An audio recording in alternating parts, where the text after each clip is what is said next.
Hello, everybody, and Happy New Year. Welcome to 2016.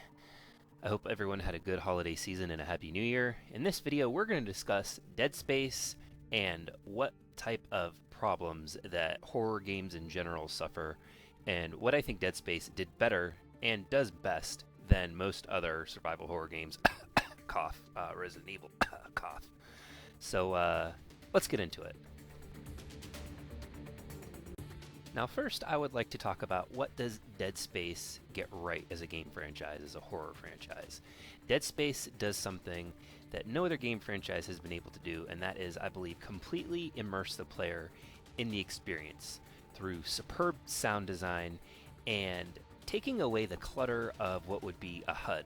If you've ever played this game, you'll notice that everything is presented on the player, such as his health is the dot meters on his back. The ammo and your menus are all holograms presented out of your suit. And the storytelling is also done that way. Instead of just having complete cutscenes that stop the action and make the player feel like they're being pulled out of the experience, everything happens in engine, and the cutscenes that you see are presented again as holograms out of your suit with people talking to you, telling you what to do, giving you objectives. Just very, very well designed game world. As far as gameplay is concerned, it did something that no other survivor horror game did at the time. And this is explained in one of the behind the scenes videos that the studio lead says that in survival horror movies, the characters that are being chased or being attacked are made to do very specific tasks, like putting keys into doors, or starting something, or navigating through an environment that they're not familiar with. And that causes them, to stumble and to fall. And that creates the sense of tension for the story. And they've done the same thing with Dead Space. Dead Space doesn't just have the shoot the giant glowing uh, thing on the enemy. They have it to where you have to dismember them, where you'll be shooting off their legs, and then they have these really weird claws coming out of their back that they'll use to crawl to you, and you have to shoot those off as well. And it's not just aim for the head, or like I said, aim for the big glowing weak spot. And this was new and caused a lot of tension in the game. You'd be walking around corners where there'd be mist coming through. You would hear, again, with great sound design, you would hear something move behind you, so you would turn around and there was nothing there, and then you would turn back around and it was a monster in front of you ready to attack. All of these things combined made the game super stressful to play and super scary. And in all honesty, the first few times that I did play the game until I actually adjusted to the game and its tension, I had to take breaks intermittently to let myself calm down because I was just getting too stressed out and feeling too much anxiety from playing the game. And that's actually something that the developers even acknowledge themselves, saying that most people never finish the game because it stressed them out too much.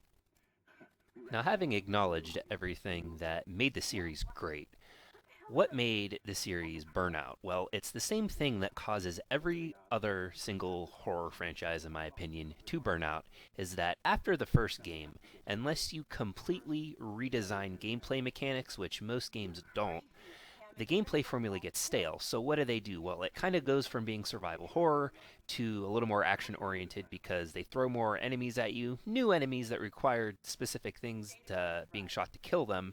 But still, nonetheless, you've already adjusted to how the game plays and the stuff that it's going to throw at you.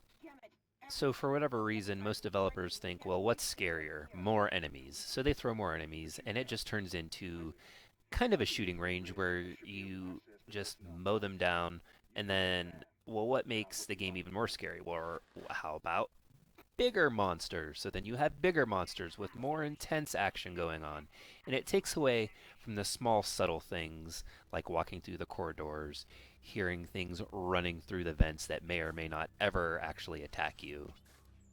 And perfect example of this are the Resident Evil games where you would start off just in one mansion, hearing all sorts of weird sounds, walking through hallways, and then you hear something clanking on the glass, and then the dogs will jump through and attack you, and that's a real scary moment for the first time experiencing that. And then you go to Resident Evil 6, where you're fighting giant 2-story tall monsters with weird tentacle pimple things on them that you shoot and they explode and they weaken them. And Dead Space fell to this too, where by the third game, spoiler alert, I will be spoiling the next couple of games, Dead Space 2 and 3. In Dead Space 2, you're running through the space stations and you're fighting giant, uh, the spiral things, I forget what they're called, markers. You're fighting the giant markers. And then in Dead Space 3, the planet's exploding and you're flying through it, fighting a giant, surprise, tentacle squid thingy. When in Dead Space 1, it was terrifying. Just simply by the environment, by the sounds, by the lack of noise, and then hearing something weird, and then, like I said before, turning around and seeing a monster in front of you.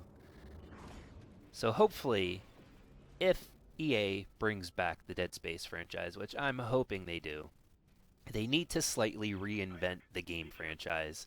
But I want them to continue where Dead Space 3 left off. And again, spoilers, when you get to Earth in Dead Space 3, you find the giant planetoid monster things are at Earth.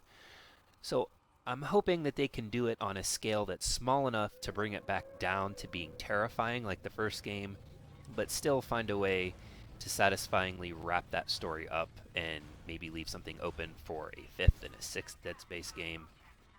And for the love of God, please do not implement the co-op in a way that the Resident Evil franchise has, where you constantly have a co-op partner with you. Because let me tell you one thing, I believe that along with the other things that I contributed to Resident Evil going downward, that is a major, major, major, major factor in why these Resident Evil games are so bad, because you have an AI controlled partner who, for all intents and purposes, is completely stupid when the AI is using them.